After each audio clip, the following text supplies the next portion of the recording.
what was your kind of breakthrough moment for you? Me and my manager were like, right, we want to do, let's just go do a TikTok, get mum and dad in it and just see what happens.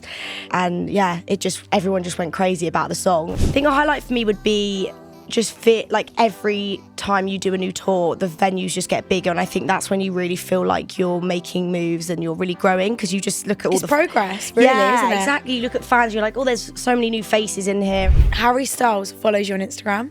Yeah. I'm not gonna lie, did some stalking. Why? How? When? I'm so jealous. I could cry.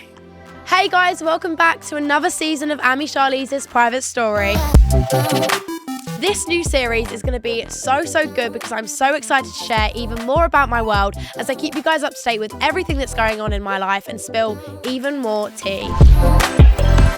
If you're new here, I'm a content creator with a passion for all things beauty and fashion, and I love to overshare and tell you guys a bit too much, so on this podcast you can expect things about my relationships, friendships and even more. And every week I'm joined by other influencers, celebrities, my own family members and friends to talk all about the latest gossip, their picnics and their very own private stories. And I want you guys to keep getting involved just like you did last season, so please make sure to keep sending in your latest stories, questions and dilemmas for us to work through in this judgment-free zone. So welcome back to my private story. Let's go. Hey guys, welcome back to another episode of Amy Charlize's Private Story. Today, I've got someone that I've been trying to crack down and get her on for the longest time, but we finally got her here. We got Mimi Webb. Hello, Hey. how are you? I'm good, my love. How are you? I'm good, thank you. I've missed you. Haven't seen you in ages now. I know. I was like, we need our reunion. We did, and we've got it here. And Yeah. honestly, we've already been catching up behind the scenes, but it's Yeah. fine. We're going to catch up again. Yeah. So I was going to say, I've obviously been desperate to see you, but for the people that might not know who you are, can you give like a little introduction? Yeah. So my name is Mimi Webb and I'm a singer-songwriter from the UK, Kent. And yeah. She has been around now for a few years. Yeah. It's been a while, but Yeah. I went to her first ever set at Summertime Ball. And I was a big fan. My dad is obsessed with Mimi. I'm not going to even try to out him like the this. legend. But House on Fire is his favourite song ever. So And it was on the sweet. Spotify Raptors' most played song. Oh, that is How so sweet. funny is that? I love that. I feel like that just makes it all worth it as And well. you cater for every single age group. Clearly, yeah. you cater for the 50-year-old men. Like, God bless. Come on. But I was going to ask, you went to America. Yeah. So I was on the Benson Boom tour, which was so fun. So I was opening for him, and we were all over America. How which was good. amazing. So Yeah. was he really nice? Tell me a bit about him. He's so lovely. Yeah, Benson's so lovely. The whole team, I feel like we felt like a little family. It was really nice, and a lot of them, like, they're all like young boys as well, like near close to my age as well. So it kind of felt like we were all in the same vibe, I guess. I actually saw Benson, I was telling you. I saw him the other day at Summertime Ball. He is incredible. Yeah. Live. Oh, and do you know amazing. what? I think him and Sabrina are probably the two most loved artists there by the fans. Yeah, like, yeah. I've actually probably heard of him once before Yeah. from his famous song. Other than that, I didn't really know who he was. And he literally had the best crowd. Everyone was off their feet wow. for him because you know it is difficult at Summertime Ball. Yeah. I mean, you performed there. How was that? Oh, it's amazing. I feel like that stadium is just very, it's just so big. You really feel like you're singing to a whole like different like world of people. It's crazy because it's just, you literally look up and it's like, you can't even really see anyone because it's just so big. Obviously, you have been doing this now for a few years, but when did you actually start and what made you want to start singing?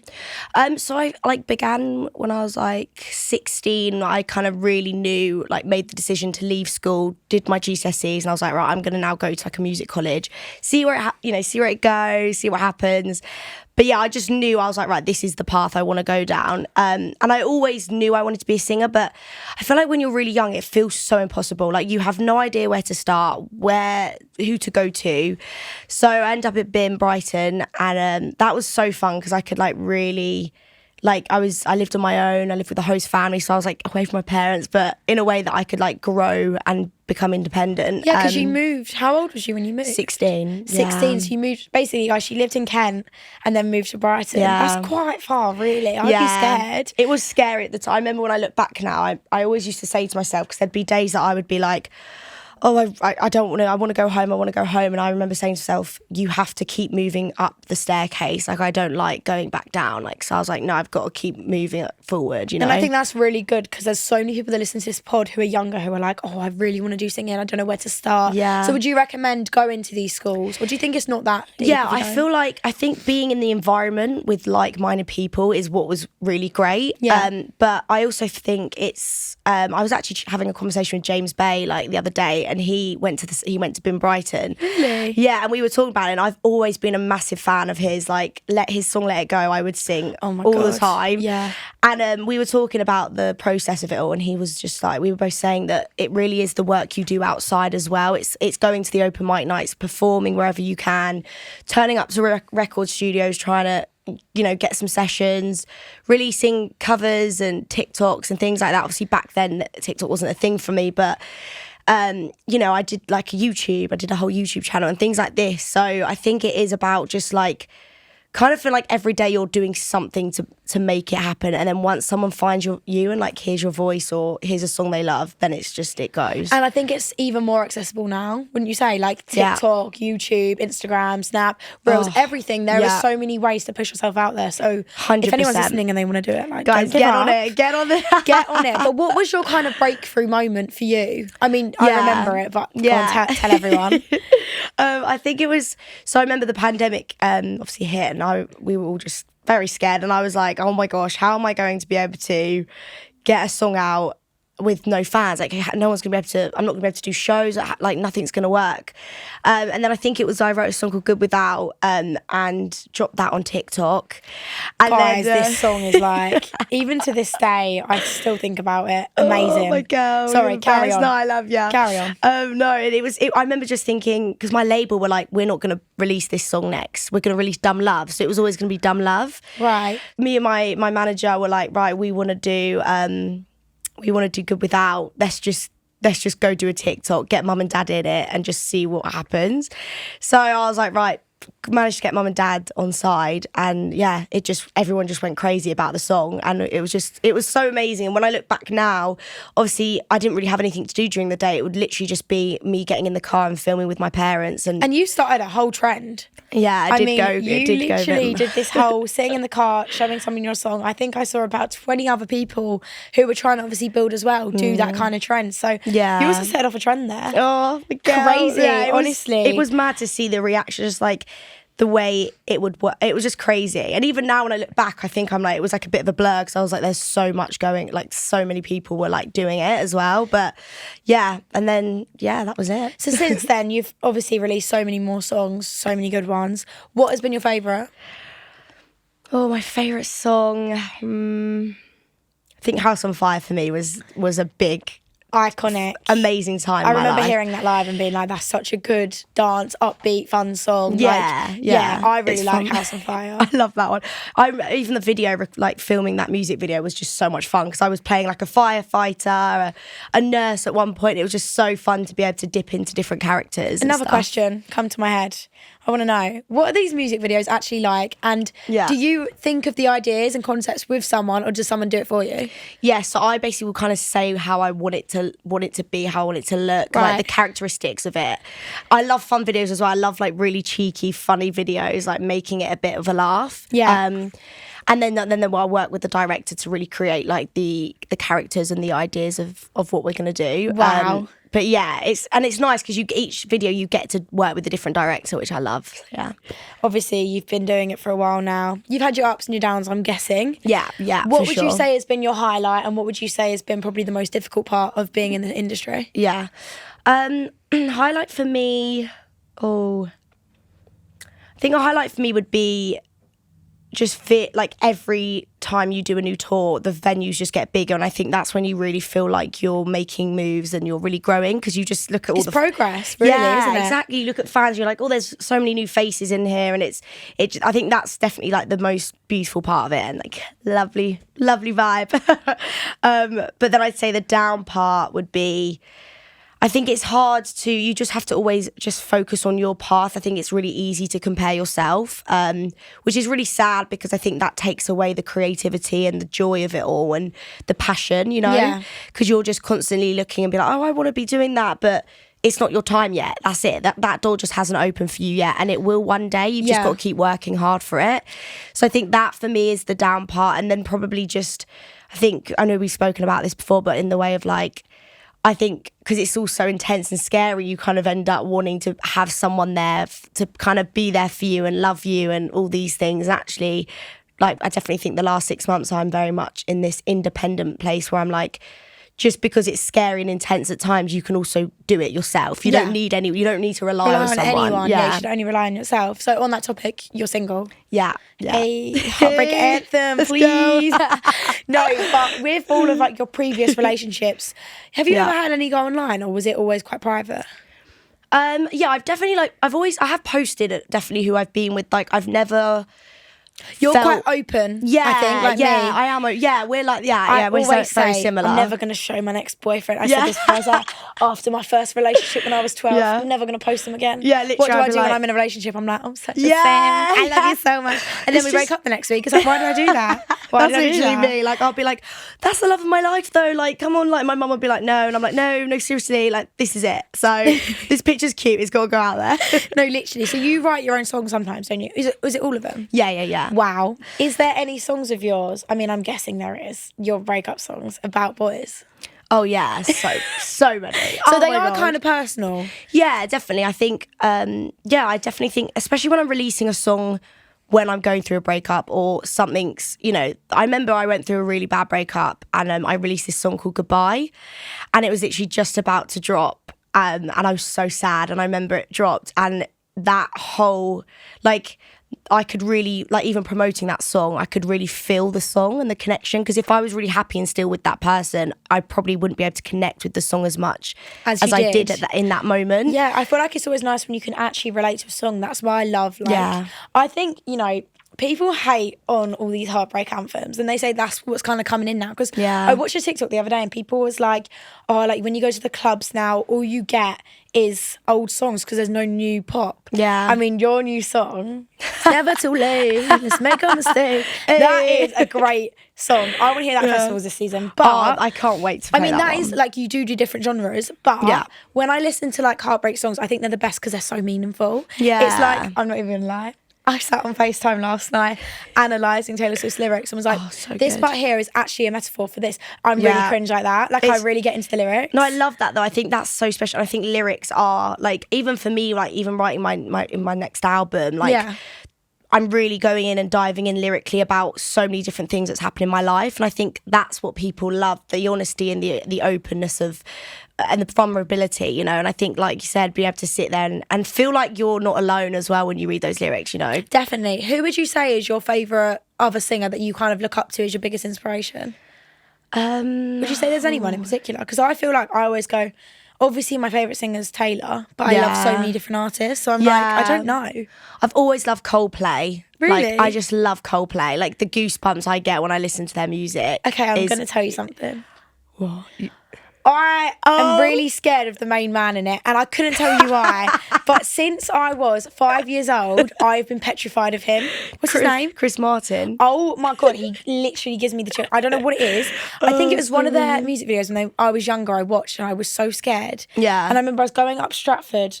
I don't even know how I remember this. Going to Westfield, like when I was like 6 or 7, holding this like phone, watching the music video, thinking, I don't want to watch it anymore, it's scaring me. He really scared me as a kid, and I think since then I've always been quite scared of him. Yeah. Do you know their music is incredible. I appreciate it so much, and their concert looks incredible. Yeah. But I'm just too scared of him. I couldn't And the shows, like, have you seen with the lights, they have the wristbands, it's like incredible. It looks like a whole production has gone into that. Yeah. So you'd say Coldplay? I'd say like, because I was actually listening to them on the way here, and I just think with their music, it's so creative, and like there's such a theatrical, like, big sound that they do, which I love. And I think they just have this they bring something to music that no one has ever done, and I don't think we'll ever do again. It's just amazing. And their shows that they put on, you really feel like you're in a different world. They take you to this like incredible world, which I love. Literally. Have you performed with Tate McRae before? Yes. Yeah. That is like, tour with Tate. I love Tate. Yeah, she's the best. I don't know how you've done that. I'd cry my eyes out. Literally, we were so young when we went on this tour. And I just remember, like, it was it was before. I think she just dropped She's All I Want to Be. Yeah, so I went to her concert that year, I think. I remember seeing something about you two. Yeah. But I remember I went to her concert that year because she just dropped that album. Yeah. And then she went on tour. Yeah. And it was like the week after. So you know when you don't really know all the lyrics? Yeah. I knew the lyrics to that song. Yeah, my it was God. so good. Like, Was she really nice? She's the best. Like, I literally would say she's a friend of mine. Like, she's great, and we get on so well. And every time, obviously, she's in America, I'm here, but whenever I get to see her, it's lovely. Yeah, amazing. And obviously, you perform with Benson and other people. Yeah. Who would you say is your favourite? If you could, I'm sorry, I really feel like bad for who? saying that. They're so, like, Benson's obviously, like, he's super energetic and super lovely and just so full and so humble, and so is Tate. But I think when it's you girl, you know, like girls, like the girls kind of like come together. Girls come together. What about out of everyone? Because you've done like Jonas Brothers. That's coming up. Yeah, That's I've got that coming up. Have you met them before? No, but they actually asked me to do a Royal Albert Hall show with them, to like go on stage with them, and I was on my Europe tour, so I couldn't make it. So I was like, I remember saying, like, manifesting, like, I really hope one day something comes back around where I get to speak to them or like see them again, and now you've perform with them. And then they were like, come on our arena tour, and I was like, brilliant, wow, this is awesome. I couldn't believe it. So, I remember seeing them last year. Actually, I feel like they was at some time ball. Yeah, I think they were. I don't know if it was last year or the year before, but I remember seeing them thinking, that's really cool. That's and so cute. Harry Styles follows you on Instagram. I'm not gonna lie, did some stalking. Why? How? When? I'm so jealous. I could cry. I'm so jealous. He's such a legend. Where I basically, you know, it was really funny. So I did a Capital interview on the radio, and they were like, "Who are you most excited to meet?" And I was like, because it was for the Brits, the Brits coming up, and I was like, Harry Styles, and they were like, "What would you say?" And I was like, they were like, "How would you approach him?" And I was like, I'd just be like, "Oi, Harry, come over here," or something like that. And I was like, "Oi," and he'd seen this interview, and him and his manager were just obviously cracking up because it was just like, I don't know, I was so in the moment. I was like, I'm just going to say this. Yeah. And then, then we met at the Brits, and he was just so lovely. He loved House on Fire. And then I met him like another time in the studio. We were just both in the same studio one time. He's just great. He's so lovely. Like, my mum met him too. She's obsessed. She was obsessed. She was like, "Hi, Harris." Yeah, she was enjoying herself. But yeah, he was just, he's great. He is a king in the music industry. Literally such a king. I'm obsessed. I really need to ask you that because I was just like, why? I know. All of my friends always say, they're like, when it happened, they were like, and then me and my friends actually went to see his show. So they were all just like, "You're besties with Harry now," and I was like, "Guys, just chill out." Makes me so sad. So when I was in LA, Lana Del Ray was next to me, but it was in a Beverly Hills hotel. You're not allowed to film or take pictures of anything. And I thought, I'm not going to go disturb her peace. Yeah. I was this close, like me and you close, right? I looked her in the eyes and I literally flooded into tears. I was like... I would do the same. She's amazing. I literally adore her, and I adore, like, her friendship with Taylor Swift is, like, I love them. Yeah. And I was just thinking, like, I was next to Sabrina the other day. I've got to see Taylor soon. Yeah. I know I'm seeing her, but I mean, like, I want to see her that close. Yeah, exactly. Because the fact that I've seen 2 of her friends, I thought it's a sign. I know, no, seriously. Like, it will I actually think that that's how it all actually does work. You end up meeting people that are in their life, and then you're like, oh. You're next. You're my next victim. Manifesting it. You're next, honey. Oh, wow. So, love it. Obviously, your Heartbreaks has inspired you with a lot of your music. Yeah. So, what is your next era looking like? I'm dropping a song for sure soon. I'm just trying to, right now, I think I'm wanting to really focus on getting, like, what's my next era looking like? Like, how's it looking creatively? So, and I really want to make sure I really get that together this time round. Like, and but yeah, there's a lot of new music. I just can't wait. And like, I also think a lot of the songs I've wrote are about so many different situations that have happened. And I actually, like, it was like very therapeutic. And I've always, written about my breakups, but there's a lot of other stuff that I've been able to like write about and go into. Yeah. And I was just like, this is so, like, I love it. I love being able to go into different topics. I think people are going to be able to really connect to those. I absolutely love that too. Long term, give me a goal of yours. I want to get a #1 single. America, obviously I'm there a lot now, and I'm really trying to push out there, and I think I want to break, like, I want to be the UK artist that breaks and go is like global. Because and we gets were out saying there. this the other day when I was in LA, there's not many. Yeah. It's really rare to break the American as well as the UK. It really social is. media wise and in your industry. It so I really feel like is. that would be super cool if you could just break it out there. Honestly, like I've literally like I just feel like UK artists, like there definitely is like a, which is really strange, and I speak to people a lot about this, how there really is like a bit of a barrier of like UK music going into America, or becoming like an artist that can also be an American, have success in America. I get you. Yeah, definitely. So that would be your long term. Yeah, Cool. that's my goal. Right. We're going to play a little game. Okay, let's do We're going it. to play pick an ick. I'm going to give you 3 topics. You're going to tell me a pick and an ick. Okay. So your favourite and your least favourite. If Okay, it's like perfect. a trend or something like that. Yeah. First of all, a social media trend that is your pick and ick right now. Social media trend. You've got to say the car one that you started as your pick. I'll pick that one. Yeah, you're right. Sorry, I had to say it the for you. Mimi film. No, I'm joking. The Mimi joke. The Mimi effect. That was my pick of 2020, whatever So it was. funny. Okay, and what's Yeah. your ick? The ick, I would actually say it was the back then when I used to do it too. So I used to always do this. So anyone that's listening that's like, I actually really love that. But do you remember the like I used to try so hard at that, and Oh, like wow. in lockdown, and Didn't that we icked all? me. Yeah, it icked me out when I look back. But I really don't like this song. It's not even a trend, but you know that goes, hey, rocka, rocka, da, da, da, da, da. Oh, it really scares me. Oh yeah, no. That noise just really scares Yeah. me. If you don't know what I'm talking about, I don't even know how to explain it to you. Yeah. So I apologise. There's no title for it. But it's like, hey, rocka, rocka. It just scares me. That sound isn't for me. The next one, fashion look, pick an ick. Pick a leather jacket Agreed. all day long. Agreed. Ick, probably. I think I didn't really like. Well, I used to do this actually. So like a beret. Right. But I feel like you can do it if you do it right. But I used to put them on completely wrong. Right, okay. So I feel like that would be my ick. Like every time it'd be the wrong way, and like everyone would just like laugh at me. They'd be like, "Memes, you're not doing it right." I am no longer participating in this one because I said cheetah prints and ick. What did I start wearing? Cheetah print. So I'm going to shut up now because I got a few messages the other day. I wore a cheetah print top. Yeah. Right, bought it from Zara. I thought, yeah, this is cute. Put it Yeah. on. Posted a video in it on my Snapchat story. Tell me why 20 people popped up going, Amy, you literally said you hate cheetah print on your podcast. I was like, Oh my look, God. it was a regret. And I'm Yeah. sorry if you're listening and you're like, what a fake girl. It was a part of my life where I didn't appreciate it. Now Yeah. I want my whole bedroom to be leopard print. It's really bad. I feel like it's coming back though. Leopard is. print, like Jada. Have They you have seen that these lovely. jeans? Yeah, I love They're so them. nice, aren't they? Yeah, that is my next thing. They have them on Yeah. PLT, so I'm like, Yeah. hey PLT. Yeah. Want to Give send me some? Yeah. Want to send me Chuck some them jeans? over. So I'm not going to participate in that one. Next one, makeup look or product. Sabrina Carpenter makeup is my thing right now. Yeah, she's stunning. I think I actually love nude eyeshadow. Like just a really nice in the crest, whatever you call it. I was saying this today to Yeah. my makeup artist. She was like, I just don't think you like heavy eye makeup. And I said, I don't. Yeah. I like the nudist you can get. Yeah. Or bronzy, nothing Yeah, more, nothing exactly. less. Just a little just to oomph it. Yeah. Little babe.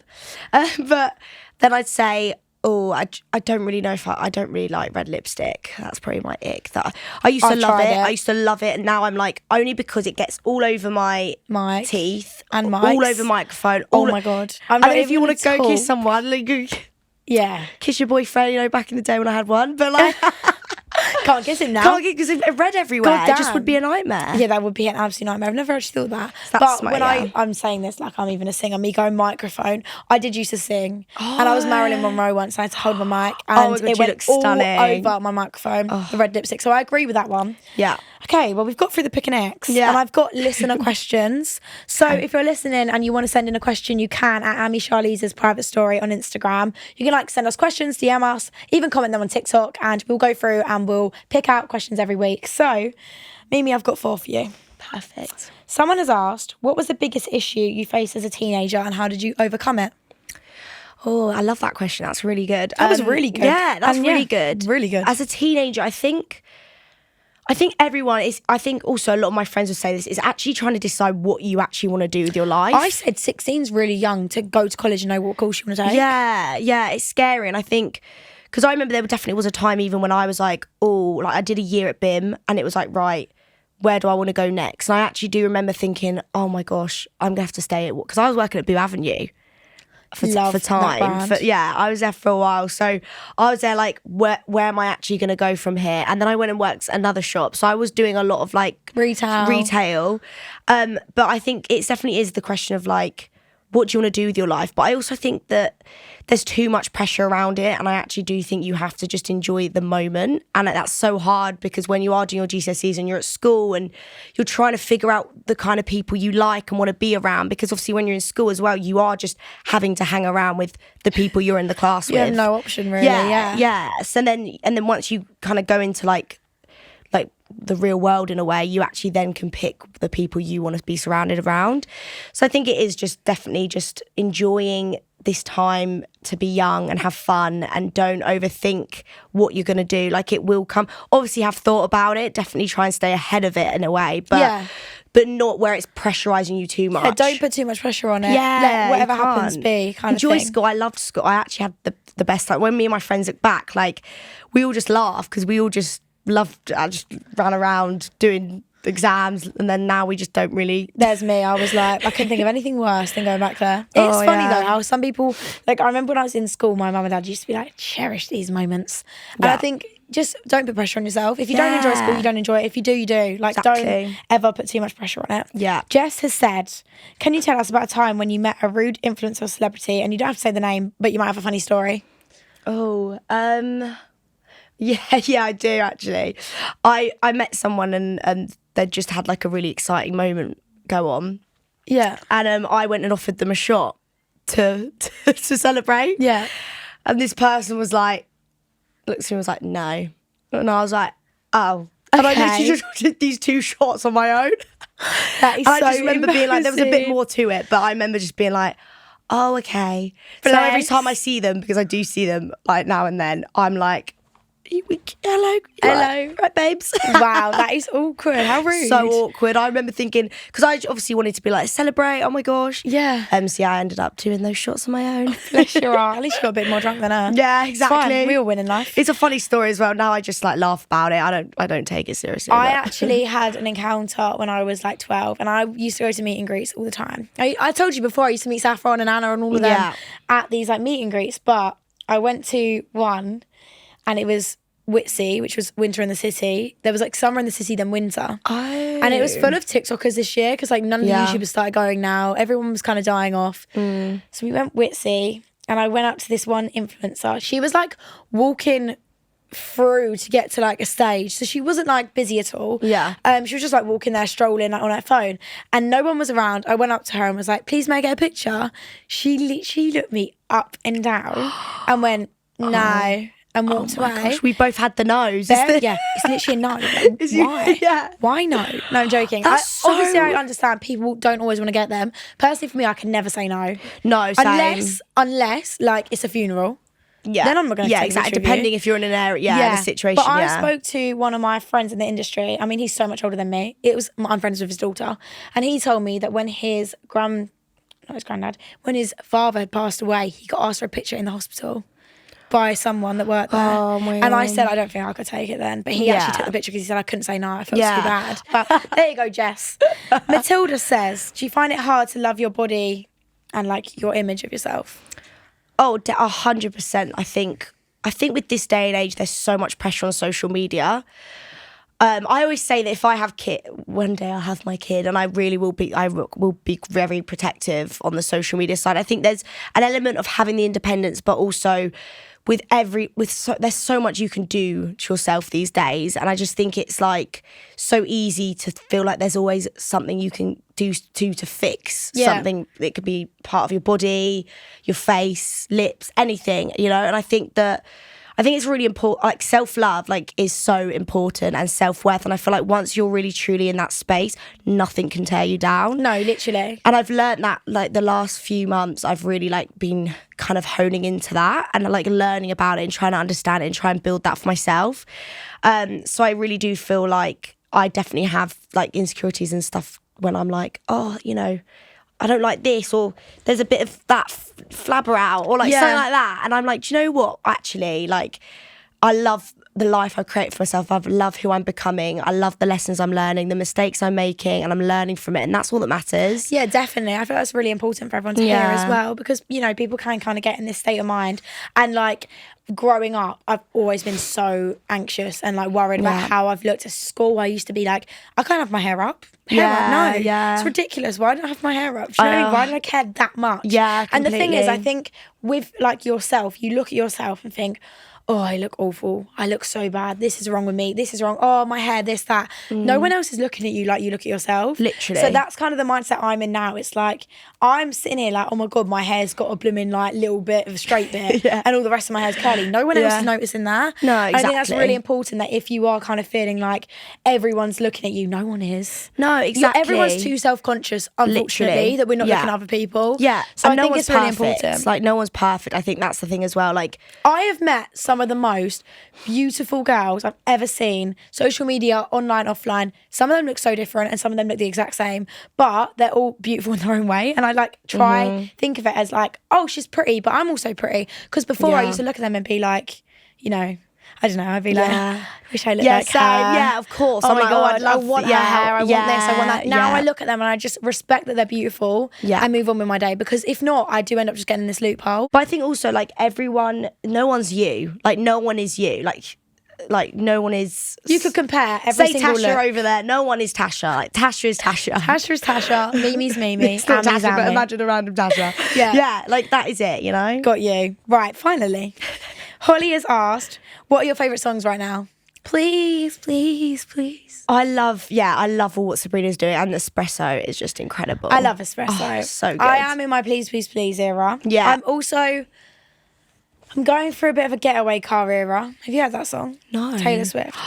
Oh, also I love, I'm actually loving Post Malone's recent song, I Had Some Help. Oh, really? I haven't heard So that. good. I saw him in on Govball. Me and my friends went and watched his set, and it was incredible. Like, Is he good? Live? So good. He looks really good, to be fair.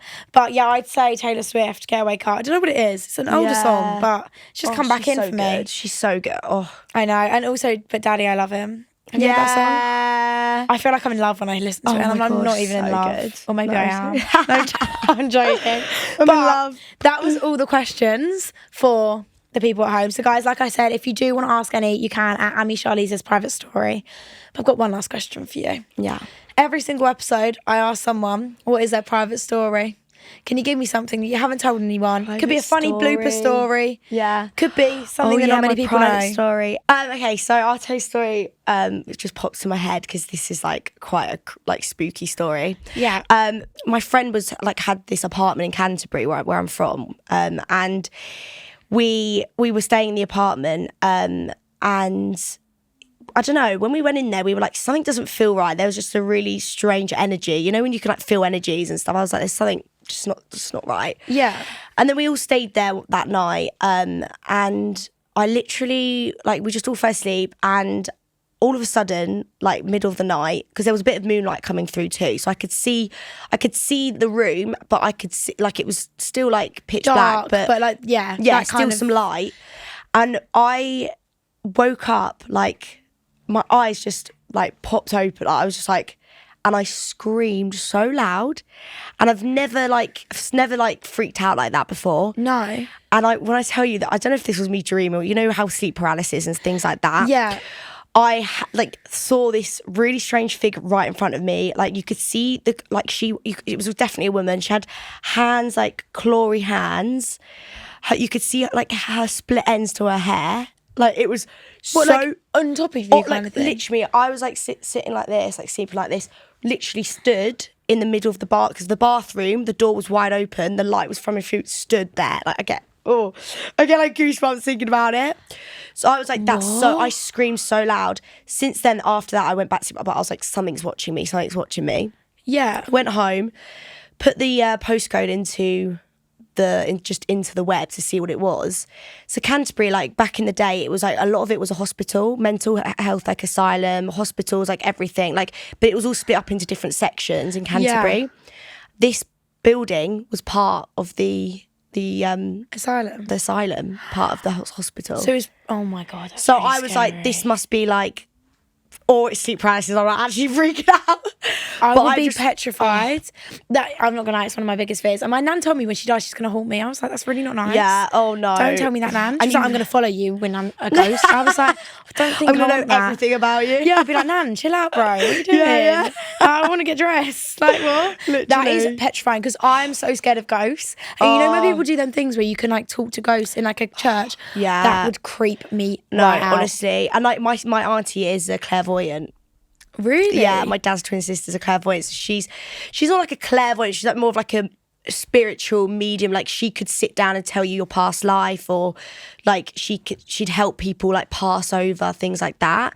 So wow, she's told us some crazy stories. So I really do believe it. But like this was an experience that I was like, if I have to deal with this again, I just can't. Have you not since? No, I haven't ever had anything awful and scary like that. Or seen anything ever? No. Okay, that's good. Gosh. We're getting through that. But I have to leave like a light on now. Really? Like ever since then I can't sleep in like just pitch black dark. Like I have to have some sort of like night light. Oh my God, no. I'm I love such a a bit baby. of pitch black. I love pitch black. I'm like, yeah. Yeah, But then if that happened, I would be the exact same. I'm not going to lie. That lady just creeped me out. Wow. I couldn't even get back to sleep if that happened to me. I'd be sitting up all night like waiting for her to come. Oh my God. Literally. Anyway, so end that on a scary note. I feel like this has gone to like a true crime. Like, you know, Anyone that likes some ghost stuff, ghost stories. come We've check it out. got you sorted. Yeah. But no, thank you so much for coming on. course, thank you for It was so having lovely to me. see you. And yeah, my good luck love. with everything going on now. Thanks, Angel. Love you so much. Love you. Guys, thank you so much for listening to this episode of Ami Charlize's Private Story. You can subscribe to the show on YouTube as well as follow us on Spotify or your podcast app of choice.